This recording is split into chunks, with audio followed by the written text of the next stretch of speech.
Alright, let's try to analyze solipsism. Here's an experiment. Eat something really tasty, such as a Butterfinger Crunch, which is more tasty than a Butterfinger, because it's like toffee, chips, and caramel. It's much more tasty.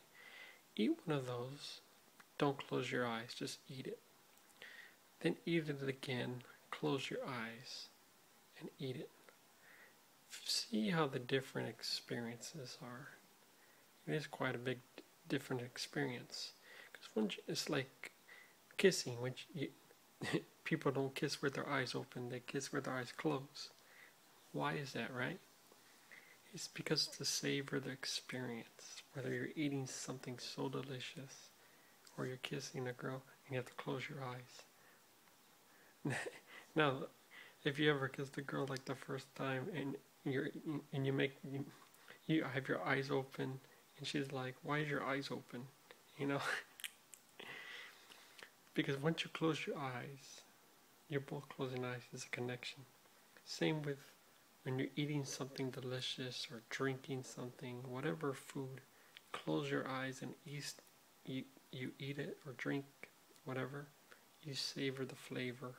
You savor the moment.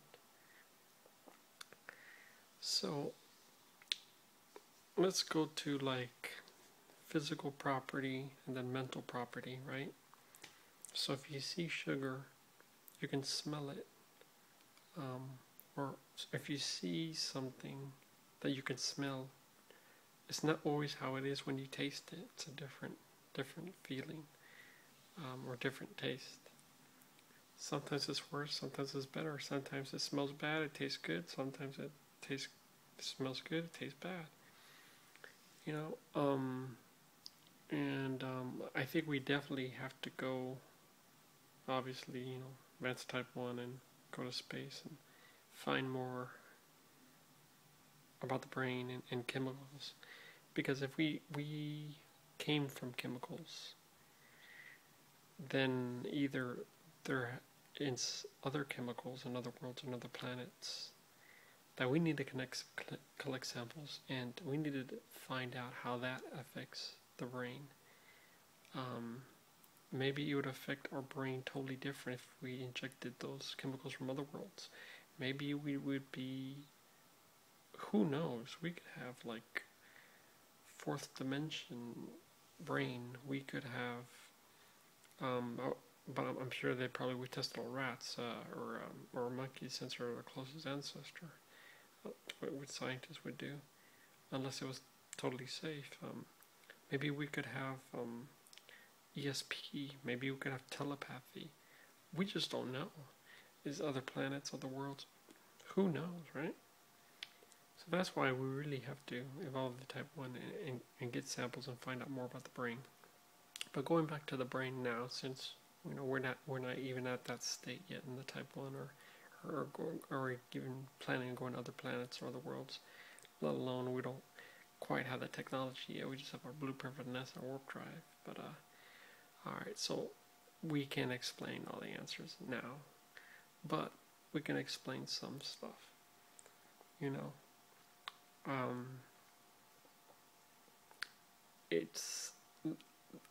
There was a person who studied this. It was two identical pictures, one on the left and one on the right, and if you look at it, you can't even tell the difference. But the correct one was the left one, because they found out that's what the brain said that's the correct one. Now why is that? If it's two identical pictures to us and we can't tell the right one, but when the computers run the test and this is the neurons in our brain is saying that's the left one is the correct one. See, things like this is a mystery. It's a thing like for people who, whether they're schizophrenic or they can't perceive reality, they're like detached from reality. And then there's another thing where it says, well, how do we know we are experiencing reality? I say we are experiencing reality because the people that have abnormal brains and are functioning abnormally, whether it's schizophrenic, bipolar, whatever, and they can't function correctly of what's real, then they're not really experiencing reality. So we must be experiencing reality. So, so this is why I don't believe in solipsism, brain in a vat. But the thing that intrigues me is that test. Two identical pictures. We can't even tell the difference because from our vision, our brain. But running the test, the neurons in the brain said the left one was the correct one, and we can't explain that yet. What a mystery. You know, imagine if we went to other planets, other worlds, collected samples, whether injected those in our brain or find out. You know, we need to find out more. The good thing is, we might not have to exactly, because always, you know, science and medicine always evolving, you know, and we still haven't really got on the planets or the worlds. But something this intriguing, or even more, such things as consciousness, which we can still not explain, we have to go to other worlds and other planets and really find out, you know. And it actually doesn't matter if it didn't explain our consciousnesses. We could find whether it's, which it would be, I guess, alien, not necessarily alien, but alien and unknown to us. That in that sense of the word, alien unknown to us. So other chemicals on other planets or other elements that we don't even know yet exist.